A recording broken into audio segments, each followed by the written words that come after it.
Бұл мәшһүр Жүсіп көшесі 33 мекен жайындағы 5 қабатты үйдің 5-ші қабатындағы 2 бөлмелі пәтердің жанып жатқан сәті. Екібастұз қаласының төтенше жағдайлар басқармасының берген ақпаратына жүгінсек, нөмір 2 мамандандырылған өрт сөндіру бөліміне балкон жанып жатқаны жөніндегі хабар тамыздың 21 күні 13 сағат 38 минутта түскен.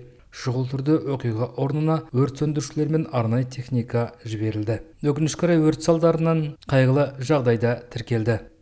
По прибытию к месту вызова было установлено, что Оқиға орнына келгесін 2 бөлмелі пәтердің залы мен балконында жиһаз бен үй заттарының жанып жатқаны анықталған. От жалыны ауданы 30 шаршы метрді шарпыды. Өрт сөндіру кезінде 1972 жылы туылған азамат А-ның мәйіті табылды. Өрт 14 сағатта оқшауланса, 14 сағат 07 минутта толық өшірілді.